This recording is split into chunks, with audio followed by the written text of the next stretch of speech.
Hola, soy Drowse510 y este es un creepypasta especial, un cuento de Lovecraft.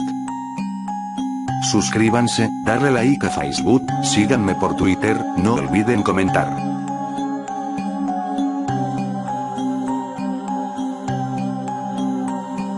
El modelo de Pigman.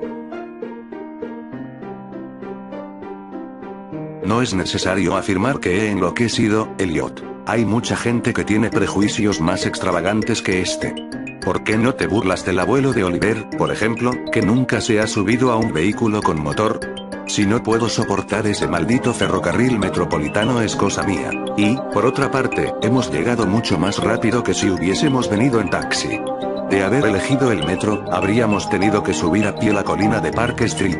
Confieso que me encuentro más nervioso que el año pasado, cuando me viste, pero no creo que sea razón suficiente como para que me recomiendes el asilo. El señor sabe bien que tengo vastos motivos para estar conmovido, y creo que soy muy afortunado por haber conservado la lucidez hasta ahora. ¿Por qué el tercer grado? Antes no eras tan cruel. Bien, si tienes que escucharlo, no veo razón para que no lo hagas. Quizá hasta te asista el derecho a saberlo, ya que fuiste el único en escribirme, como si fueras un pariente agraviado, cuando te enteraste de que ya no frecuentaba el Art Club y que me mantenía distanciado de Pigman. Ahora que Pigman ya no está, de vez en cuando me doy una vuelta por el club, pero desde ya que mis nervios no son los de antes. No sé qué ha sido de Pigman y tampoco me gusta entregarme a las conjeturas. Pudiste sospechar que yo sabía algo importante cuando me distancié de él. Y esta es la causa por la que me niego a pensar hacia dónde habrá ido. Dejemos que la policía investigue cuanto pueda. No creo que sea mucho, teniendo en cuenta que todavía no sabe nada acerca de la casa que, bajo el nombre de Peters, alquiló en el North End. Tampoco estoy seguro de que yo mismo sea capaz de encontrarla otra vez. Ni siquiera de que piensen ir a encontrarla, a una plena luz del día. Sí, creo saber por qué la alquiló. Sobre esto puedo hablarte. Así sabrás, mucho antes de que haya concluido, por qué motivo no voy a la policía. Me obligarían a que los llevara hasta ella, pero la verdad es que no podría regresar a esa casa aunque conociera el camino. Bien, por eso no puedo tomar el metro, ni bajar a sótano o bodega alguna, y esto también te causará risa. Me pareció que podrías entender que mi distanciamiento con Pigman no se debió a las mismas razones estúpidas que produjeron la misma reacción en hombres como el Dr. Reid o en Minotaur Roseworth. El arte que se ocupa de lo morboso no me interesa en absoluto, pero cuando alguien tiene la genialidad que tenía Pigman, para mí resulta un honor conocerlo, al margen de los cauces que tome su obra. Boston jamás ha contado con un pintor tan notable como Richard Upton Pigman. Lo dije desde un principio y continúo afirmándolo. También lo sostuve cuando dio a conocer aquel vampiro alimentándose. Según recordarás, por esa obra no dejó de saludarlo. Para engendrar obras como las de Pigman, es necesario un profundo dominio de su arte y una no menos profunda percepción de las entrañas de la naturaleza. Cualquier ilustrador de portadas está en condiciones de volcar absurdamente color sobre un papel y anunciar que nos está entregando una pesadilla, un aquelarre de brujas o un retrato del diablo. Pero solo un gran artista puede llegar a un resultado que nos impresione como verosímil y que nos aterrorice.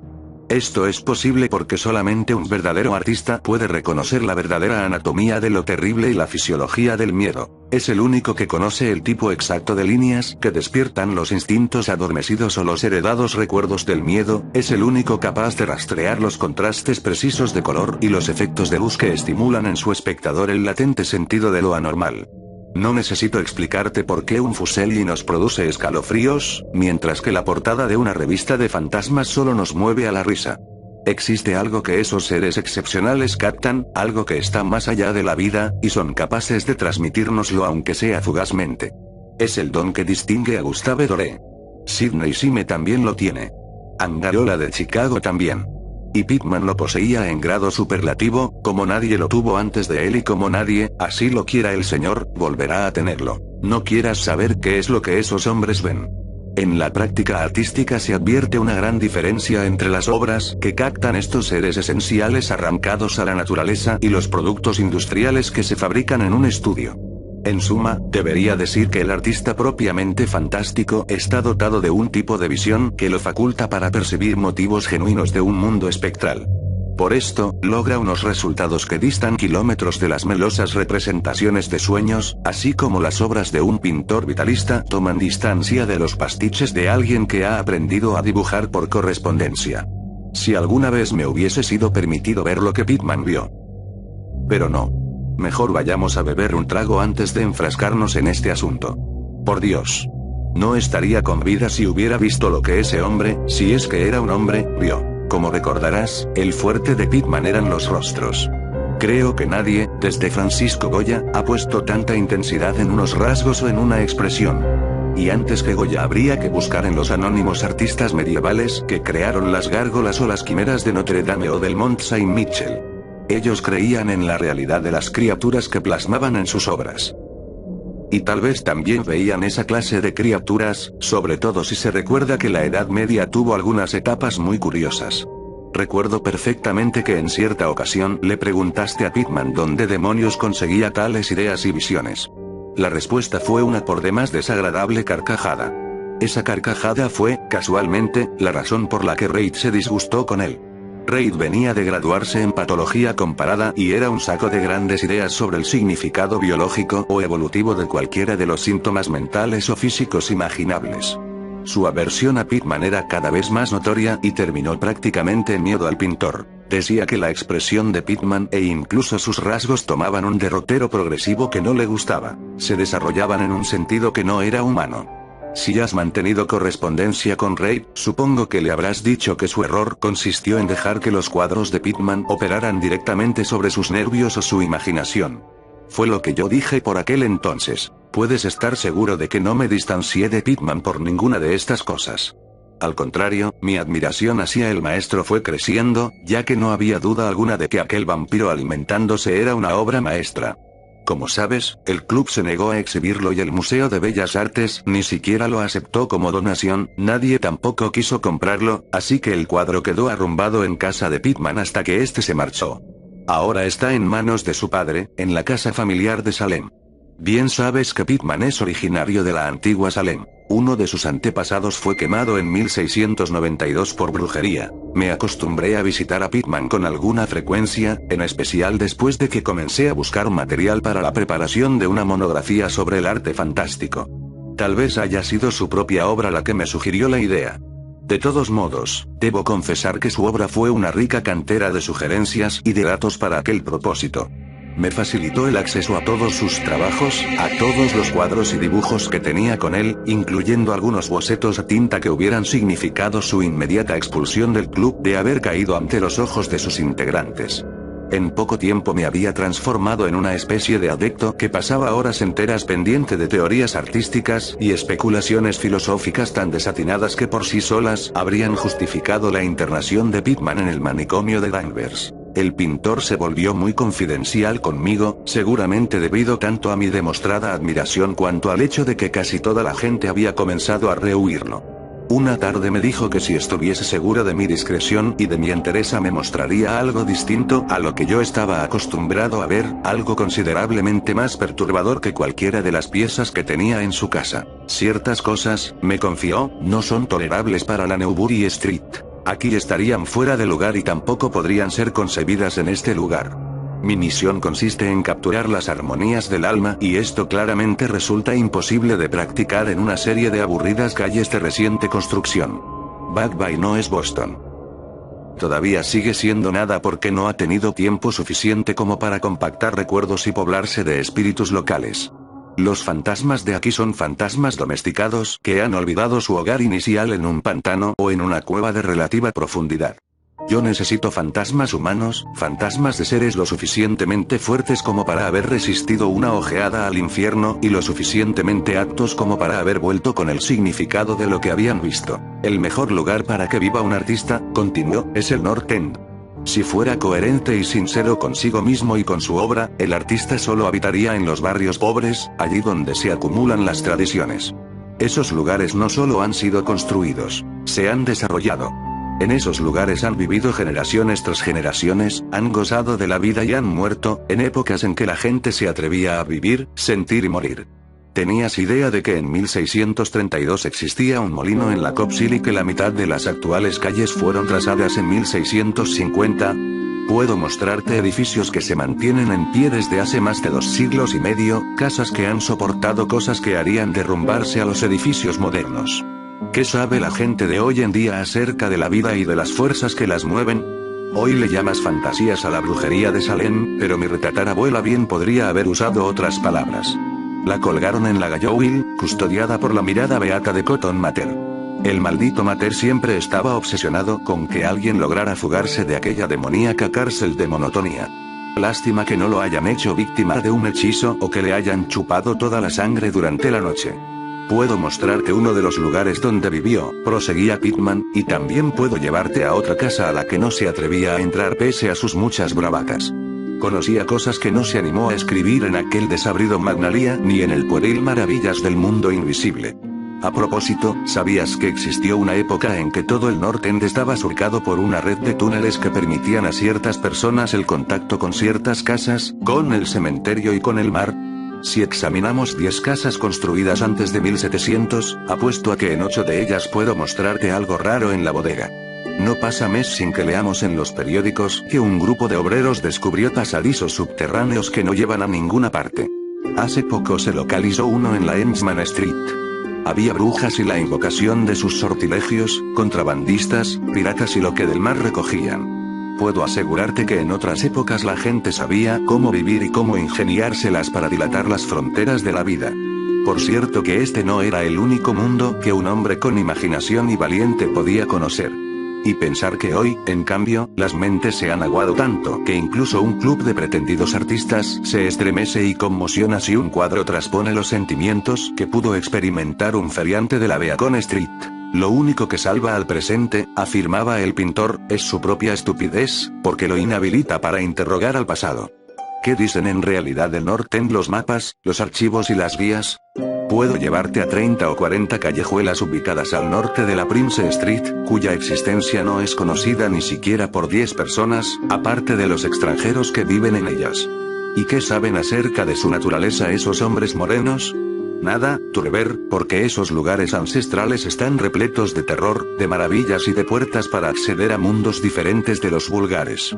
Y, sin embargo, no hay nadie que sepa comprenderlos o sacarles el provecho necesario. Para decirlo mejor, hay una sola alma capaz. ¿O crees que he estado escudriñando el pasado en vano? Por lo que advierto, me decía, ¿te interesa esta clase de cosas? Pues bien, ¿qué dirías si te confiara que tengo otro estudio por esa zona, donde puedo capturar el lóbrego espíritu de horrores pasados y pintar cosas que jamás habrían acudido a mi imaginación en la Newbury Street? Por supuesto que no haría esta revelación a los estúpidos menopáusicos del club, empezando por Ray, el muy maldito, siempre susurrando como si yo fuera una especie de monstruo. Puedes creerme, Turber, hace ya tiempo que decidí pintar el terror de la vida, de manera análoga a cómo se pinta su belleza, así que realicé algunas investigaciones en sitios sobre los que tenía motivos para saber que habitaba el terror. Ubiqué un lugar, musitó Pittman, que aparte de mí mismo solo han visto 3 hombres nórdicos vivientes. No se encuentra a mucha distancia del metro, pero está a siglos de él en cuanto a espíritu se refiere. Me decidí a alquilarlo debido al extraño pozo con paredes de ladrillos que hay en la bodega. El edificio está casi en ruinas, por lo que a nadie se le ocurriría ir a vivir allí. Me avergonzaría confesarte lo que pago por él. He tapiado las ventanas ya que no necesito luz solar para mi tarea. He instalado el taller en la bodega, lugar donde la inspiración se vuelve más intensa, pero también tengo otras habitaciones con muebles en la planta baja. El edificio pertenece a un siciliano y para alquilárselo he usado el nombre de Peters. Si quieres, concluyó Pittman, te llevaré esta noche. Estoy seguro de que los cuadros te gustarán mucho, puesto que en ellos está lo mejor de mí. No tendremos que caminar mucho. Siempre voy a pie para no llamar la atención con un taxi en semejante lugar. Tomaremos el metro en la South Station e iremos hasta la Battery Street. Luego una pequeña caminata y estaremos allí. Me comprenderás, Elliot, si te digo que después de semejante arenga habría acompañando a Pittman hasta el mismísimo infierno. Tomamos el metro en la South Station y muy cerca de las 12 nos encontrábamos en la Battery Street, caminando a lo largo del muelle. A continuación subimos por todo el largo de una desierta callejuela, que era la más vieja y la más sucia que había visto en toda mi vida, salpicada por casas de tejados reventados, ventanas astilladas y maltrechas chimeneas a medio desintegrarse, que, sin embargo, aún se erguían contra el cielo.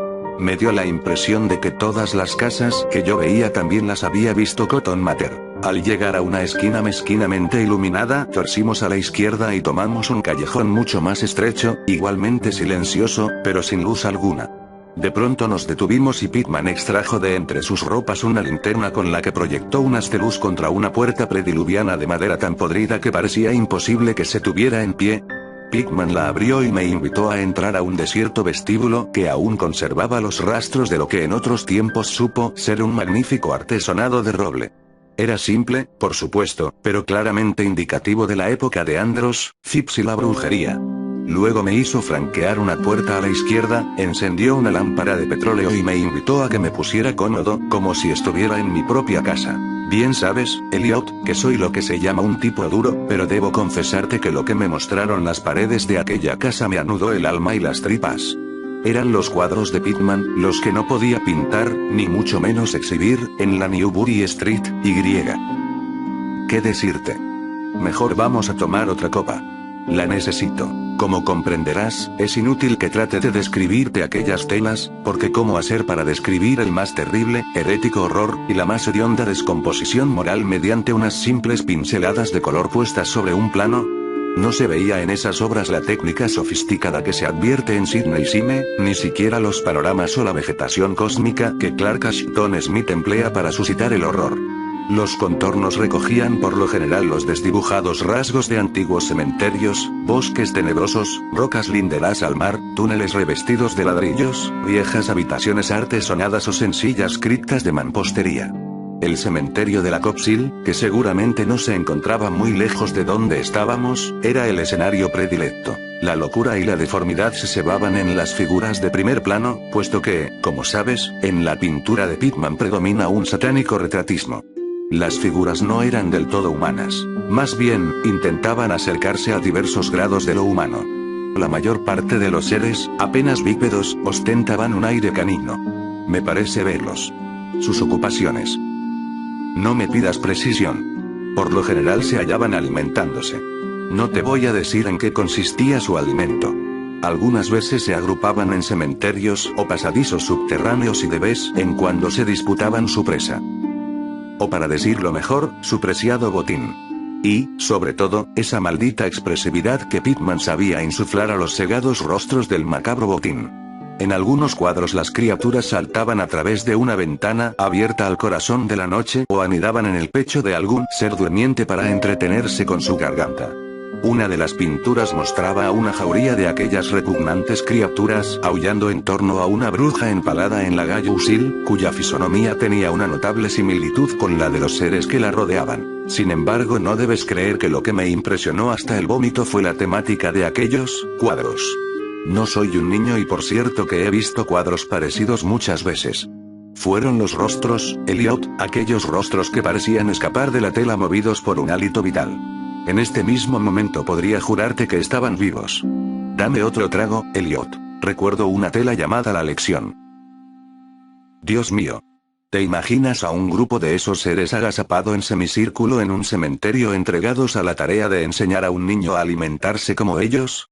Supongo que se trataría de los términos de un intercambio. Seguramente conoces el viejo mito sobre las terribles sustituciones que practican los seres sobrenaturales, dejando en las cunas a sus propias crías y llevándose a los niños que duermen en ellas. Los cuadros de Pittman mostraban qué les ocurre a esos niños robados, cómo se desarrollan. Y desde ese instante comencé a advertir una espantosa similitud entre los rostros de las figuras humanas y las no humanas. En lo esencial Pittman se dedicaba a establecer, con todos los grados de morbosidad posibles, un siniestro nexo evolutivo entre lo cabalmente humano y lo envilecidamente inhumano. El origen de los seres caninos eran seres humanos. Me pasó por la mente la incógnita de qué sucedería con las crías que quedaban en las cunas a modo de trueque, pero un cuadro que de pronto quedó frente a mis ojos me ilustró sobre ese tema. La tela representaba los interiores de una casa puritana, ornada con muebles del siglo XVII, y una reunión familiar en torno al padre, que leía las escrituras. Todos los rostros, a excepción de uno, transmitían integridad y solemnidad. El diverso exhalaba la más repulsiva mofa. Se trataba de un joven, por lo que podía inferirse hijo de aquel piadoso padre, aunque su hermandad con los seres infrahumanos era indudable. Era el producto de uno de aquellos trueques, y en un impulso de ironía superior, Pigman había conferido a las facciones del joven una estremecedora semejanza con las suyas propias. A todo esto, Pigman había dado luz a una lámpara en la habitación contigua y me invitaba a pasar para enseñarme sus últimos estudios. Aún no había abierto la boca para comunicarle mis impresiones sobre lo que había visto, el terror y la emoción me habían dejado mudo, pero él percibió claramente mi estado anímico y, sin duda, este le halagó. Nuevamente, Elliot, quiero que tengas en cuenta que no soy un payaso capaz de ponerse a gritar frente a cualquier espectáculo que sea parte de lo que llamamos normal. Soy lo bastante mayor como para no dejarme impresionar con facilidad. No obstante, lo que vi en aquella habitación me arrancó un grito y me vi obligado a asirme al marco de la puerta para no caer al piso. La primera de las salas era el reino de una cantidad de vampiros y de brujas poblando el mundo de nuestros antepasados, pero esta habitación se ocupaba del horror que anida en nuestra vida cotidiana. ¿Cómo podía Pigman pintar esas cosas? Había un bosquejo llamado Accidente en el metro, donde se veía una jauría de los seres malignos brotando de una descomunal catacumba por una grieta del suelo y atacando a la multitud que esperaba en la plataforma. Otro mostraba una danza en la Copsil entre las tumbas, pero en la actualidad. También había varias vistas de sótanos, con monstruos saliendo de agujeros y grietas de la mampostería, haciendo siniestros gestos sin dejar de mantenerse agazapados tras barriles o calefactores a la espera de la primera víctima que bajara por la escalera. Una repulsiva tela parecía centrarse en un vasto sector de las Beaconil, con densos ejércitos de mefíticos monstruos que brotaban de los miles de agujeros que tapizaban el suelo.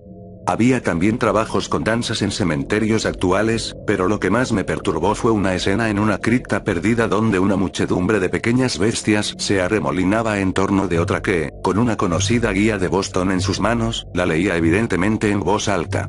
Todas las bestias señalaban un mismo pasaje y sus rostros estaban crispados por una risa epiléptica, cuya reverberancia casi me pareció oír.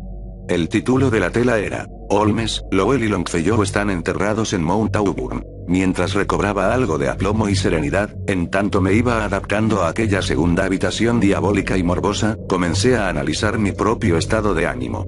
En primer término, dilucidé que todo aquello me producía asco porque evidenciaba la falta de humanidad y la impertérrita crueldad de Pigman. Sin duda debía de ser un indeclinable enemigo del género humano para regodearse de aquella manera con la tortura del espíritu y de la carne, y con la degradación de lo humano. En segundo lugar, toda aquella pintura era aterradora debido a su propia grandeza. El suyo era un arte que persuadía. Al mirar sus cuadros veíamos a los demonios en persona y, por supuesto, nos inspiraban miedo. Y, lo más curioso de todo era que Pigman pintaba de un modo lineal, sin recurrir a ningún truco o efectismo, sin difuminaciones de la luz o distorsión de lo real. Los perfiles eran nítidos y los detalles eran lamentablemente definidos. ¿Y qué decirte de los rostros? Lo que se veía en los cuadros era algo más que la simple interpretación de un artista. Se trataba del propio infierno volcado con la mayor fidelidad que se pueda imaginar. No era posible confundir a Pigman con un imaginativo o con un romántico. Su tarea se limitaba a reflejar un mundo terrible que él veía cristalinamente. Solo Dios puede saber dónde había capturado las heréticas formas que se veían en los cuadros. Pero fuere cual fuese el origen de sus imágenes, algo era más que evidente. En cuanto a concepción y ejecución, Pigman era un pintor realista y casi científico. Más adelante bajé tras mi anfitrión al verdadero estudio, que se encontraba en el sótano. Cuando alcanzamos el pie de la escalera húmeda, Pigman concentró el haz de luz de su linterna en un rincón, donde se veía un círculo de ladrillos que marcaba evidentemente un pozo de gran dimensión excavado en el piso. Al acercarnos comprobé que el orificio medía aproximadamente 1,5 metros de diámetro, con paredes que tendrían 1 pie de espesor y que sobresalían unas 6 pulgadas por encima del nivel del suelo. Tenía todo el aspecto de tratarse de una de esas sólidas obras del siglo XVII. Según me explicó Pigman, se trataba de un acceso para conectarse con la red de túneles que surcaba las entrañas de la colina y de la que me había hablado antes. Advertí que el pozo estaba cubierto con un sólido disco de madera. Al pensar en los sitios a donde debía llevar el pozo, si es que las desatinadas revelaciones de Pigman tenían algo de verdad, un estremecimiento recorrió todo mi cuerpo. No obstante, seguimos avanzando y a través de una carcomida puerta, mi anfitrión me hizo pasar a una habitación bastante grande, con piso de madera y equipada propiamente como el estudio de un pintor. Una instalación de gas acetileno aportaba la luz necesaria para trabajar allí. Los cuadros sin acabar, puestos sobre caballetes o simplemente apoyados contra la pared, producían el mismo horror que los que había visto arriba y volvían a dar fe de la meticulosidad que caracterizaba al artista. El esbozo de las escenas era muy cuidadoso y las líneas de lápiz revelaban el cuidado con que Pitman trataba de conseguir la perspectiva y las proporciones precisas. Era un gran pintor, y puedo seguir diciéndolo ahora, pese a todo lo que sé. Una enorme cámara fotográfica que se hallaba sobre una mesa atrajo mi atención. Pitman me explicó que la empleaba para fotografiar paisajes que luego ingresaban como fondo en sus telas. Con este método se ahorraba el tener que cargar con todos sus cacharros de un lado para otro, hasta dar con un paisaje adecuado. Sostenía que una fotografía era tan buena como un paisaje o un modelo real y que por eso recurría a ellas habitualmente. Había algo perturbador en los repulsivos bocetos y en las inacabadas monstruosidades que se agazapaban en todos los rincones del estudio. Pero cuando súbitamente Pitman descubrió una enorme tela colocada sobre un caballete, no pude contener un nuevo grito de horror, el segundo de aquella noche. Sus ecos rodaron en una y otra de las oscuras bóvedas de aquella húmeda y salitrosa bodega y fue grande el esfuerzo que implicó contenerme para no estallar en una histérica carcajada. Mi Dios. Aún hoy no puedo saber hasta qué punto me encontraba frente a una realidad o a una fantasía. En el cuadro se veía un gigantesco e indescriptible monstruo de ojos llameantes y enrojecidos que sostenía con sus afiladas garras a un ser que había sido un hombre, cuya cabeza roía con la misma fruición con que un niño mordisquea una golosina. Estaba acuclillado y cuando se lo miraba, surgía la atroz sensación de que en cualquier instante podía arrojar su presa y saltar en procura de alguna golosina más sólida. Pese a todo, lo que producía una sensación de helado terror no era aquel rostro canino de orejas puntiagudas, ni sus ojos embebidos en sangre, ni la nariz deforme, ni sus fauces, de las que chorreaba una baba rosácea. Tampoco eran las garras escamadas, ni la ciertamente repulsiva pelambre que recubría el cuerpo, ni los pies no del todo ungulados, si bien cualquiera de aquellas características por sí solas podría haber desestabilizado a un hombre impresionable. Lo que golpeaba Elliot era la técnica, la maldita, implacable y deshumanizada técnica. Hasta aquella noche no me había sido dado ver sobre una tela el elan vital de una manera tan impiadosamente real. El monstruo estaba entre nosotros, miraba con ferocidad y roía y miraba con ferocidad, y comprendí que solo un paréntesis breve en la vigencia de las leyes de la naturaleza había permitido a un hombre pintar una cosa como aquella sin un modelo. Y sin haber frecuentado ese mundo infrahumano que ningún mortal que no haya vendido el alma al diablo ha conseguido ver. Adosado desprolijamente a una parte de la tela aún no pintada, se veía un trozo de papel muy arrugado. En principio pensé que se trataba de una de las fotografías que Pitman utilizaba para lograr algún fondo tan espantoso como el motivo central del cuadro. Cuando iba a alisarlo para observarlo más cuidadosamente, Pitman se sobresaltó súbita y violentamente. Noté que desde que mi grito despertó inusitados ecos en la lóbrega bodega, mi anfitrión había evidenciado prestar atención con singular cuidado a posibles ruidos de respuesta. Ahora él también parecía ser presa del miedo, aunque a diferencia del que yo experimentaba, en su caso parecía más físico que espiritual. Extrajo un revólver del bolsillo y con una seña me recomendó que guardara silencio. Avanzó hacia el interior de la bodega, cerró la puerta y me dejó solo en el estudio. Sentí que la parálisis se apoderaba de mí. Aguzando el oído me pareció percibir un sutil sonido en alguna parte, como de alguien deslizándose por el suelo y a continuación muchos chillidos agudos y golpes fuertes en una dirección que no pude determinar. La imagen de ratas enormes sacudió a mi conmovida imaginación. Un nuevo ruido consiguió ponerme la carne de gallina, el estrépito de una pesada madera al caer sobre alguna piedra o ladrillo. ¿Madera sobre ladrillo? Esa combinación no me resultaba extraña. Nuevamente se escuchó el ruido, ahora con mayor intensidad, seguido por una vibración como si la madera hubiese caído mucho más lejos que la primera vez. No se habían apagado las vibraciones cuando resonaron, uno tras otro, 6 disparos de revólver, disparados de un modo especial, como si lo hiciera un domador de leones deseoso de impresionar a su público. Pocos momentos después se abrió la puerta e ingresó Pitman con su arma humeante y maldiciendo a las ratas que pululaban en el viejo pozo. Solo el diablo sabe lo que comen allí, Turber, refunfuñó con sarcasmo, porque esos viejísimos túneles comunican con cementerios, cubiles de bruja y con el mar. Tus gritos seguramente las habrán excitado. Después de todo, no hay que quejarse demasiado. Agregan un poco de atmósfera y color al ambiente, ¿no crees? De ese modo concluyó la aventura de aquella noche. La promesa de Pitman de mostrarme el lugar se había cumplido acabadamente.